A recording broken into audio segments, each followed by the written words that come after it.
윤미향이라는 주홍 글씨. 김민웅. 지난해 얼마나 엄청난 폭풍이 불었던가요. 이제는 망각 속에 묻히고 아무런 일도 없었던 듯 하고 있습니다.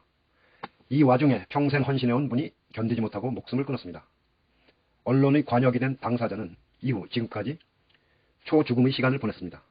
아직도 무한대의 고통을 겪고 있습니다. 그리고 위안부 배상 2차 소송에 대한 지난 4월 28일 사법부의 각하 결정. 지금 떠올려야 할 사람 하나, 윤미향. 11개 혐의에 대한 불기소. 그래서 해당 사항에 대한 무죄가 이미 밝혀져도 그 어떤 정당도 정치인도 명확하게 말하지 않았습니다.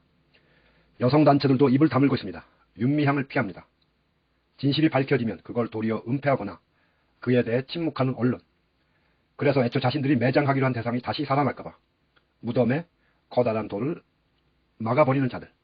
온갖 부정과 비리와 부패로 그득 찬 비호감, 혐오 대상으로 만든 책임은 어디론가 사라지고 있습니다. 언론이 그토록 떠들었던 일들, 그런데 입증되지 않았습니다. 불기소 처리되었습니다. 미안하게 되었다는 말 한마디 없습니다. 언론이 그토록 난리친 일들, 당사자 윤미향 의원의 주장이 맞았습니다. 그렇다면 근거도 없이 덮어씌웠던 베일을 풀어주어야 마땅한 거 아닌가요? 하지만 아직 남아있는 재판.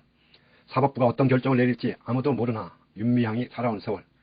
그래서 전력을 다해온 일, 그건 너무나 소중합니다. 보호받아야 합니다. 탄원되어야 합니다. 위안부 책임 배상 2차 소송에 대한 지난 4월 28일 사법부의 결정, 우리는 그걸 어떻게 받아들여야 하는 걸까요? 이게 도대체 어디서부터 시작된 일일까요?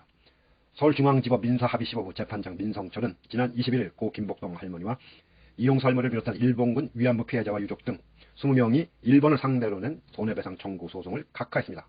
재판부는 국제법상 주권 국가는 다른 나라의 재판 관할관으로부터 면제된다는 국가 면제 원칙을 들어 일본을 상대로 손해배상을 청구하는 것이 적법하지 않다고 판단했습니다. 위안부 문제에 대한 일본 정부의 책임을 묻는 1차 판결은 국제법으로도 너무나 중대한 가치를 가지고 있습니다. 그런데 이 결정이 뒤집어지게 된 것에 대해 누구도 제대로 문제 제기를 하지 않고 있습니다. 그런 틀 안에 윤미향이 존재합니다. 이런 가운데 웃고 있는 자들이 있습니다. 나라들도 있습니다. 윤미향이 지워져야 된다는 생각을 계속 가지고 있을 겁니다. 정의연 운동을 삭제하고 싶은 겁니다. 미워해야 할 존재라고 찍히면 작은 실수가 큰 범죄가 되고 작은 잘못이 죽을 죄로 지탄받아 공개 처형 당하는 일은 되풀이될 수 없습니다. 절대 완벽은 인간에게 해당하지 않습니다. 그건 그럴만했구나, 그럴 수도 있지, 의도는 문제가 없었네, 이 정도를 가지고 이 중요한 역사적 작업을 훼손하는 것은 안 될 일이야. 그 일에 목숨을 걸고 살아온 사람을 이렇게 희생되도록 할 수는 없어 라는 판단이 내려질 만한 일입니다. 그 어떤 정당도 이에 대해 말하지 않고 있습니다. 그 어떤 정치인도 입을 열지 않고 있습니다. 최소한의 탄원의 목소리조차 내지 않습니다. 다음은 자신들 차례가 되어도 누구도 도와주지 않을 조건을 스스로 만들고 있는 것이죠. 윤미향이라는 이름은 저주받은 주홍구씨 취급을 받고 있습니다. 어디 그뿐인가요? 사법농단에 의한 통합진보당 해산도 합법이 되고 이석기 의원은 근거를 내세울 수 없는 내란 음모로 아직도 옥에 갇혀 있습니다. 촛불혁명은 이런 것을 용납하지 말자고 들었던 시민들의 의지입니다. 무고한 사람을 모욕하고 짓밟고 범죄자처럼 만든 자들은 사죄하고 그 책임을 져야 하는 것 아닐까요? 이렇게 찢기고 버려지고 묵살당하는 사람들이 자꾸만 생겨도 가만히 있으면 희생자는 계속 늘어날 수밖에 없습니다. 무엇보다도 역사적으로 중요한 일에 뛰어든 이들이 가차없이 제거당하고 사회적 사망 선고를 받게 하는 일을 반드시 막아내야 합니다. 그렇지 않으면 역사는 이그러지고 망가지며 악취나는 늪에 빠지고 맙니다. 나병으로 고생하던 이를 치유한 예수는 그에게 말합니다. 너희 몸을 제사장에게 보이라. 왜? 그래야 그가 공동체에 당당하게 복귀할 수 있게 됩니다. 죽은 나사로를 살린 뒤 예수는 말합니다. 그의 몸을 칭칭 동요매었던 베옷을 모두 풀어주리라. 그가 죽었다는 표시가 된 것들에서 해방시키라는 것입니다. 그러나 세상은 여전히 그 베옷을 풀어주지 않고 죽은 자라고 손가락질합니다. 우리는 어떤 세상에서 살고 싶은 걸까요? 억울하게 죄인으로 몰려도 변호해주지 않는 세상인가요? 아니면 무고한 이들을 지켜주는 세상인가요?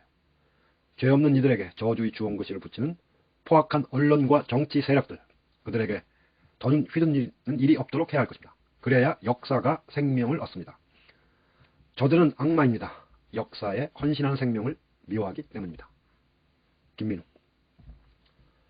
수구 집단을 대표하는 어느 언론이 그 깃발을 들자 검찰은 총을 쏘았고 사냥개 언론은 피 흘리는 한 인간을 추격하며 그와 그가 활동해온 단체와 그의 가족과 그의 인생을 물어뜯었다. 어느 언론이 집요한 괴롭힘에 그와 같이 활동해온 한 여성은 스스로 목숨을 끊었다. 일제히 반인륜적 전쟁 범죄를 세상에 알린 일에 천착한 윤미향 이야기다. 검찰이 쏜 총은 오발탄이었고 언론의 보도는 난도질로 드러나고 있다.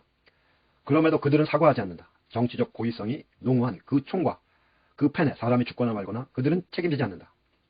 이 나라가 위기 수렁에 빠진다면 후세 사가들은 무책임한 언론을 방치한 탓이라고 역사에 기록할 것이다. MBC 송영훈 기자.